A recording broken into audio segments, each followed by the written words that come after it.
Hey guys, welcome back to my channel, and today I'm going to be talking about guitar tone.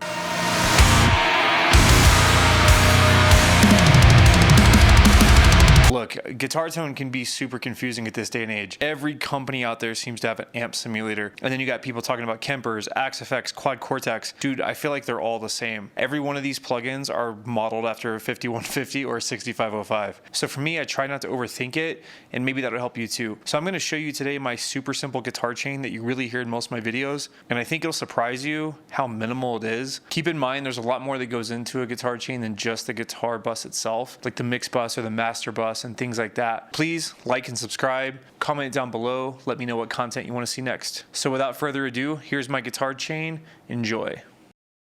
All right guys, let's just dive right in. So I rendered out a little section of the song that I'm writing, and we're just going to check out the guitars, and I'm going to go over like how I'm getting this guitar tone. So let's play the section here.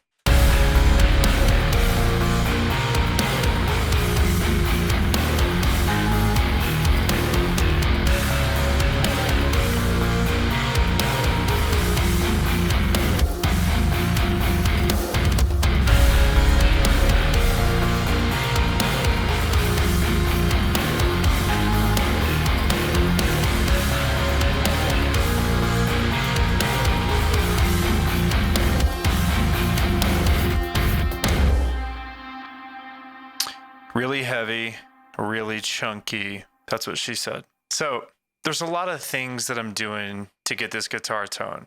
And the first thing is going to start with the source of which I'm getting it and how I'm getting it. I am running an Apollo X8, and I'm also running a radial DI box. Now I'm going into the radial DI box into the interface. So my signal is being a little squished before it hits the interface, and I'm going to show you what my DI sounds like. Sounds like just a regular DI.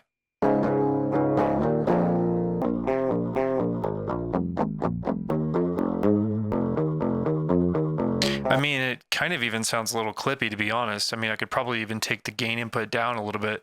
But anyway, so the first thing that we're going to talk about here is what I'm using on the bus, and that is going to be STL Tone Hub. Now I'm going to turn off all the other inserts right there, and I'm just going to go over what I'm using here. So this is a pack that I really like. This is Brian Hood, and he released this pack a couple years ago, and I've really been digging it. So this particular tone is going to be number 19, 5150 mid gain, and it is a processed tone. So right out of the gate, it sounds really good. So I'm going to show you what it looks like before I turn on all this stuff. So it sounds pretty good. So now I'm going to turn on everything else so you can hear what it sounds like.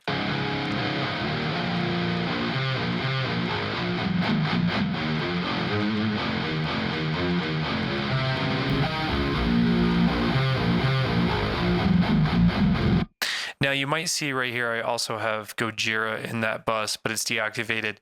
That's because I was going between the two, and I really liked this tone in particular. So the next thing we're going to look at here is the settings on the amp. Gain is roughly about 11 o'clock. We get the bass roughly about 1 o'clock. You could just pretty much copy these settings. And another thing that we're doing before we even hit that amp is we actually have an overdrive pedal here. I'll turn that off.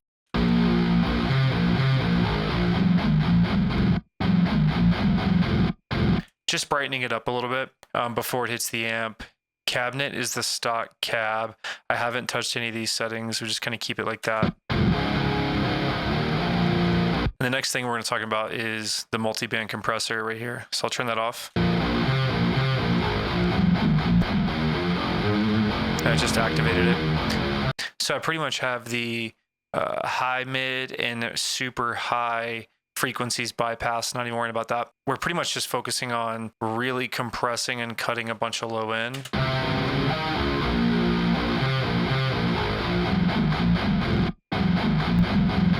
Deactivated. Activated. And I mean, you could really use any multiband, to figure out which frequencies you want to compress, and really don't want to get those frequencies in the mix. The next thing is going to be the Stevens Slate Virtual Mix Rack. And I'm running a bunch of stuff here. So I'll keep that's on, it's activated.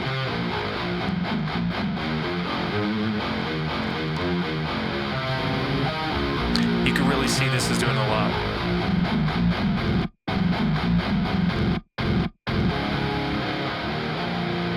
Now, this is something that I was introduced to by a friend of mine. We work together. We do a lot of stuff together, a lot of engineering and mixing together. He's the one who turned me on to the Slate stuff, and now I can't go without it. So really, you could just copy these settings. We have a virtual channel strip. We're running an EQ right here to brighten it up, and we're compressing the balls out of it at the very end of it. So you can kind of listen here. That's deactivated.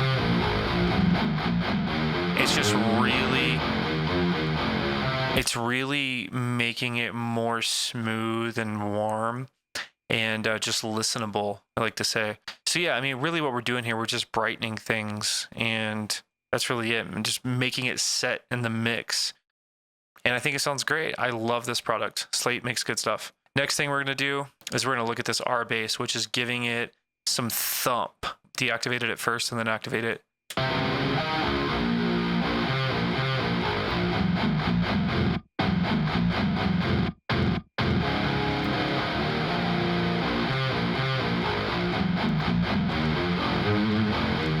It's just giving it some love in that low ballsy range.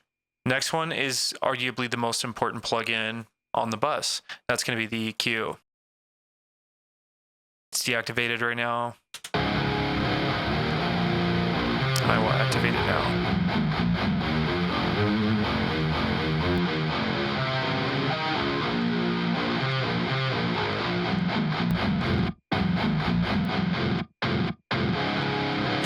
Okay, so what we're doing here, getting rid of a ton of low end right out of the gate. Just, we don't want that in the mix. Nasty, boxy sounds. A little bit of that 200, which is typically your boxiness. A little dip there, a little dip in the 700. And then just, you know, really taking those highs out of there. Little tiny boost. But for the most part, getting rid of those highs. We don't need them. That EQ does a lot. And this is a pretty minimal chain. You don't need all this crazy processing. Next thing I'm going to do is hit it with a limiter.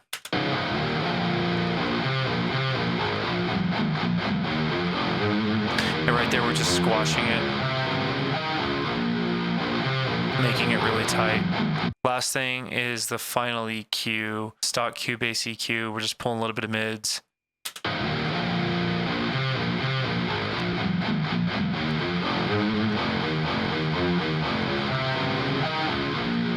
The mid, when you pull out that mid, I'll show you. That's what creates that like Fear Factory type sound to me. I'll show you what I mean. Watch this number 2 band.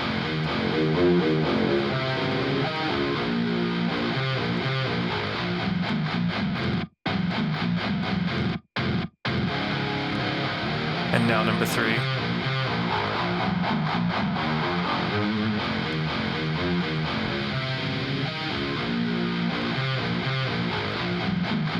So like not a ton, but just enough to like really make it set. And again, this isn't even 100% mixed session. I write in these sessions because I know that if it's going to sound badass in this session, then it's really going to sound badass when it's mixed, right? Like entirely. But I don't like putting that in my head and hearing a finished product. I'd rather get a 6-song done, be hyped on it, and then listen to it a bunch, get tired of it, and then get re-hyped on it when I hear the final mix.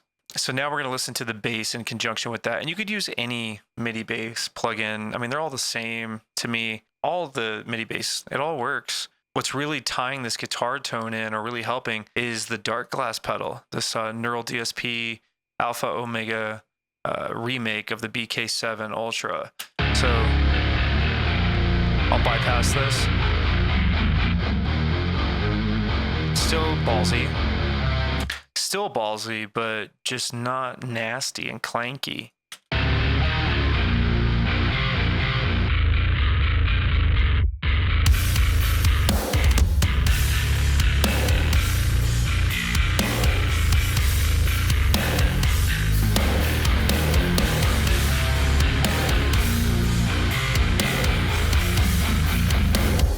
I mean, it's just pissed, right? So having a good guitar tone is one thing, but then having the bass and guitar live together is a completely different thing. So you could have a sick guitar tone for days, just like you could have a really sick snare sound or snare sample for days. But when you put that into a mix, right, like they need to work together. So for instance, I'm going to show you here what this would sound like if I turned STL off and we went with something. So if we go with like Nolly here, the first thing is you want that to be on stereo. Now it's still going to sound good, but it's not going to really live together better than the other rig.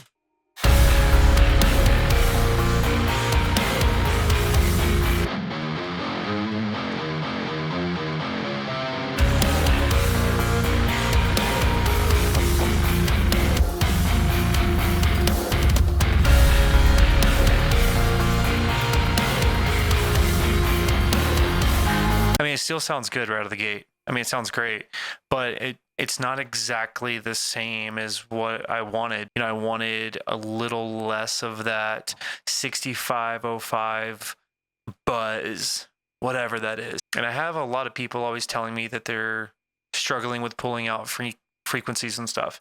Well, as you see here, I'm not really pulling out too much. I mean, sometimes I will. Like, for instance, on this Nolly plugin, let's listen to it.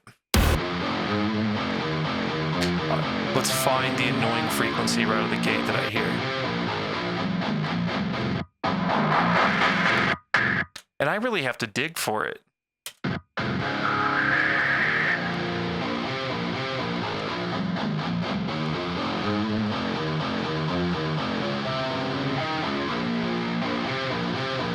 So it'd probably be right around there at 2K. That's all I hear. That stuff is all like taste and it has its place for sure, but don't overthink it. So finally, the last thing is my guitar mix bus, and that's where all my guitar buses are being sent. So they're just together and control the volume pretty easy. But I am scooping a little bit of 500 and it doesn't really do much, as you could hear.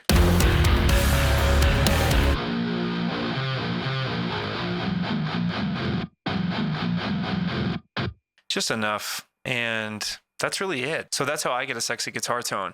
First things first, solid signal going into a solid interface. Don't yellow line it. Certainly don't red line it. Get a smooth signal and you're good. Take it into a solid rig, in this case, STL Tone Hub or Neural DSP. And next we got multiband, EQ, more compression. We got the R bass for the lower octave push. And then we got the EQ where I'm not really pulling out too much because I'm doing most of my work in the virtual mix rack. And then limit the balls out of it, squash it, more EQ cuts, more EQ cuts.